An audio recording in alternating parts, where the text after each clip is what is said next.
ሰላም የቻናላችን ቤተሰቦች ዛሬ ለአንዴና ለመጨረሻ ጊዜ ፔይፓል አካውንት እንዴት መክፈት እንደምትችሉ አሳያችኋለሁኝ። ከዚህ በፊት የተለያዩ ቪዲዮዎችን ሰርቼላችሁ ነበረ። ያው ፔይፓል አንዳንድ ጊዜ በየጊዜው የተለያዩ አይነት መንገዶችን ይቀይራል።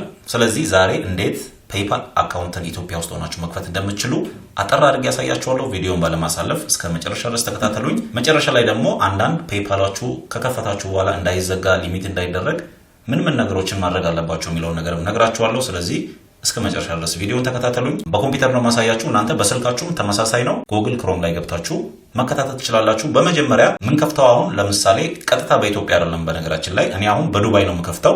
ስለዚህ እናንተ ለምሳሌ አዲስ ቦታ እዚህ ሰርች ማድረጊያ ቦታ ላይ ትሄዱና እንደዚህ www ከዛ ዶት ታረጋላችሁ። ከዛ በኋላ ፔይፓል ብላችሁ ትጽፋላችሁ። ከዛ .com ከዛ እንደዚህ ስላሽ ታረጉና ማለት ነው AE ታረጋላችሁ በዱባይ ለመክፈት ማለት ነው። በሌላም ሀገር ለመክፈት ስትፈልጉ መጨረሻ ላይ እንደዚህ ሀገሪቷን መጻፍ አለባችሁ። ከዛ በኋላ ይሄን ሰርች ታረጉታላችሁ። እንደምታዩት ሰርች ሳረግ እንደዚህ አይነት ዳሽቦርድ ነው ለኔ ይመጣልኝ። ለእናንተ ማምጣት ያለበት እንደዚህ አይነት ዳሽቦርድ ነው። እዚህ ጋር የኢትዮጵያ ባንዲራ አይነት ምናምን ካለበት ትክክል አይደላችሁ ማለት ነው። ተመለሱና እንደገና አስተካክሉት። ስለዚህ በዚሁ አጋጣሚ ለቻናላችን ቤተሰብ ነው ይሄንን አካውንት የምከፍተው። እዚህ ጋር ሁለት አይነት አካውንት አለ። ሳይን አፕ ከማለታችን በፊት ፐርሰናል እና ቢዝነስ። እኛ አሁን ከቲክቶክ ከተለያዩ ፕላትፎርሞች ላይ ኦንላይን የተሰሩ ገንዘቦችን ለመቀበልና ለመላክ ቢዝነስ አካውንት ነው የምንጠቀመው። ፐርሰናል አካውንት ደግሞ የምትጠቀሙት እና ማናችሁ ከተለያየ አካውንት ላይ የሰራችሁበትን ገንዘብ ተቀብላችሁ ሾፕ ለማድረግ የምትፈልጉ ከሆነ ኦንላይን ሾፒንግ ለማድረግ ብቻ ከሆነ ነው። ስለዚህ አሁን ቢዝነስ አካውንት ነው እኔ ዛሬ ማሳያችሁ። ፐርሰናል አካውንት ተከፋፈት ደግሞ የምትፈልጉ ካላችሁ ኮሜንት ላይ ጻፉልኝ። እሱንም እንዴት እንደሚከፈት በሌላ ቪዲዮ አሳያችኋለሁ። እዚህ ጋር አሁን ሳይን አፕ የምትለዋን ነካለሁ። ሳይን አፕ የምትለዋን ስነካ ፈርስት ኔም፣ ላስት ኔም፣ ኢሜል፣ ፓስወርድ እና ስልክ እናስገባለን። እዚህ ጋር ዱባይ ካላችሁ ቀጥታ የዱባይን ስልክ መጠቀም ትችላላችሁ። ስልክ ግን ኢትዮጵያ ውስጥ ላላችሁ እዚች ጋር እቺን ወደ 251 ወይ ቀይሯትና የኢትዮጵያን ፈልጋችሁ ከዚህ ውስጥ ኢትዮጵያ ላይ አድርጓት። ምክንያቱም ምንድነው ይሄኛው ስልካችን ቬሪፋይ መደረግ ስለሚፈልግ ማለት ነው። ይሄኛው አካውንቱ ላይ ምንም አይነት ተጽዕኖ የለውም። በኋላ ላይ ታዩታላችሁ መጨረሻ ላይ ውጤቱ እንዴት እንደሚሆን።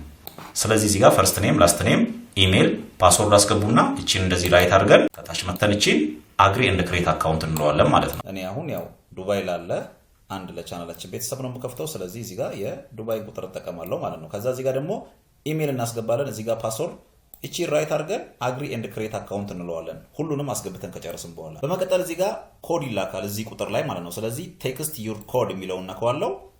ኮድ ይገባል ማለት ነው። እዚህ ጋር በ5 ሰከንድ ውስጥ እዛ ጋር የገባውን ኮድ አምጥቼ እዚህ ጋር አስገባለሁ። ስለዚህ ስልካችሁ ላይ የሚገባውን ኮድ እዚህ ጋር ታስገባላችሁ ማለት ነው። ኮዳችን እንደምታዩት እዚህ ጋር ተልኳል። ስለዚህ እዛ ጋር የተላከውን ኮድ እዚህ ጋር እንደዚህ በስነ ስርዓት ራሱ መሆኑን አረጋግጬ ቼክ አድርጌ ያስገባለሁ። ከዛ ሰሚት እንለዋለን። እንደምታዩት እዚህ ጋር አክቲቭ ዩር አካውንት ቱ ስታርት ዩዚንግ ፔይፓል ይለናል። እዚህ ጋር ስኪፕ ፎር ናው ካላችሁት ማለት ነው ብዙ ማስገባት ያለባችሁ ኢንፎርሜሽኖችን ስለምዘሉ እናንተ እዚህ ጋር ይቺን ሌስ ጎ የምትለዋን ነካና ምንድነው የምናስገባው እዚህ ጋር እንደምታዩት ይኸውላችሁ ቢዝነስ ኔም፣ ኮንታክት ኢንፎርሜሽን፣ ታክስ አይዲ ነምበር ምናምን ካላችሁ እሱን እናስገባለን። ስለዚህ ሌስ ጎ እንለዋለን። ከዛ በኋላ እዚህ ጋር ቢፎር ዊ ስታርት ዊች ዲስክራይብ ዩር ቤስት ይለናል። ኢንዲቪጁዋል ሴለር፣ ቢዝነስ፣ ነን ፕሮፊት። ቢዝነስ ስለከፈትን ቢዝነስ እንለውና ቢዝነስ ታይፓችንን ደግሞ እዚህ ጋር ምንድነው የሚለውን በዛ ጋር ፕራይቬት ኮርፖሬሽን እለዋለሁ እኔ። እናንተም እንደዛ አድርጉትና ኔክስት እንለዋለን። ከዛ እዚህ ጋር ያው ሌጋል ቢዝነስ ኔም ይለናል። ቢዝነስ ኔማችንን እናስገባለን። እኔ አሁን እዚህ ጋር መከፍትላለች ሀያት ነው የምትባለው። ሀያት ብዬ ኤቢሲ እለዋለሁኝ። ከዛ ያው ዩዝ ሌጋል ቢዝነስ ኔም እለዋለሁ። ተመሳሳይ ይጠቀምልኛል ማለት ነው ከላይ ያስገባሁትን አይነት። እዚህ ጋር ቢዝነስ ሬጂስትሬሽን ነምበር ኦፕሽናል ነው። ፕራይመሪ ከረንሲያችን ዶላር ላይ እንዳለ ይሁን what do you sell or what service do you offer ይለናል። እዚህ ጋር የምትሰጡትን ሰርቪስ ማለት ነው እናንተ። እኔ ለምሳሌ ብዙ ጊዜ ፔይፓል ስከፍት እንደዚህ ኮምፒውተር ምናምን የሚል ነገር ነው የምጠቀመው። ኮምፒውተር ኔትወርክ ኤንድ ኢንፎርሜሽን እለዋለሁ።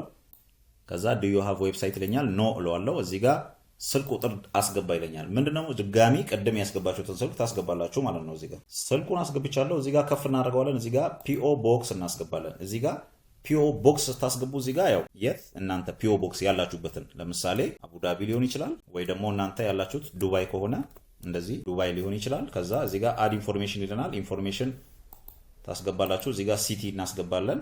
ሲቲ እዚህ ጋር ይሄ ኢሚሬት ነው። እዚህ ጋር ኢሚሬት አቡዳቢ ማለት ነው። ሲቲያችንም አቡ ዳቢ ሆነዋል። ኢንፎርሜሽን እዚህ ጋር ቢገባም ችግር የለውም። እዚህ ጋር ኔክስት እንለዋለን። ከዛ በኋላ እዚህ ጋር እንደምታዩት ያው እነዚህ ነገሮች መጥተዋል ማለት ነው። እዚህ ጋር ቤዚክ ነገሮችን እናስገባለን። እዚህ ጋር በርዝዴት ታስገባላችሁ። በርዝዴት አስገብቻለሁ። ከዛ እዚህ ጋር ናሽናሊቲ ዩናይትድ አረብ ኤሚሬት በሚለው ነው ያለው። እዚህ ጋር ሴም አስ ሬጂስተር ቢዝነስ እንለዋለን።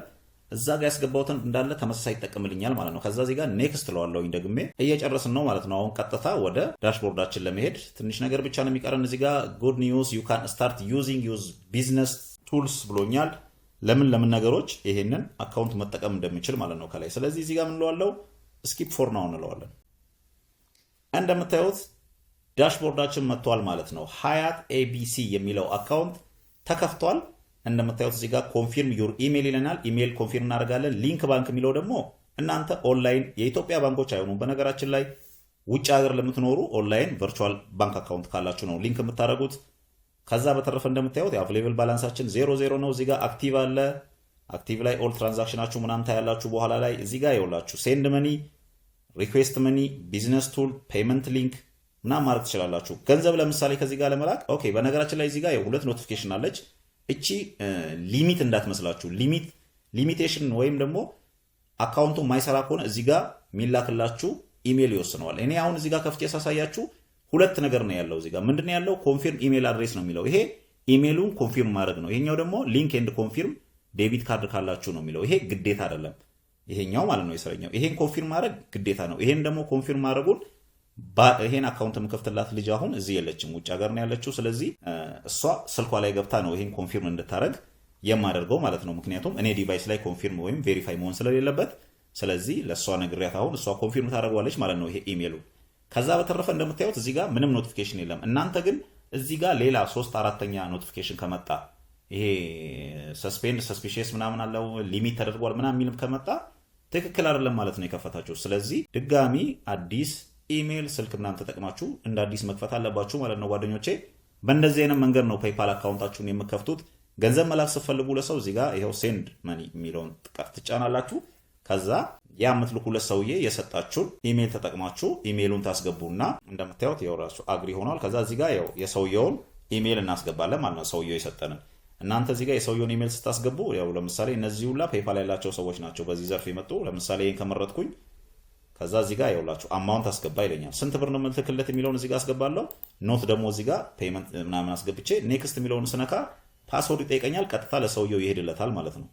ለሰው ገንዘብ መላክ ስትፈልጉ የምትጠቀሙት የሰውየውን ፔይፓል የከፈተበትን ኢሜል ነው። ያን ተጠቅማችሁ ነው ለሰውየው የምትልኩት። እናንተ ደግሞ ሰው ለእናንተ ገንዘብ ፔይፓል ላይ እንዲልክላችሁ ከፈለጋችሁ ምንድን ነው የምታደርጉት? ኢሜላችሁን ነው የምትልኩለት። ሰውየው ኢሜሉን ተጠቅሞ ለእናንተ ይልክላችኋል ማለት ነው። ፔይፓል አከፋፈት ከሞላ ጎደል በእንደዚህ አይነት መንገድ ነው።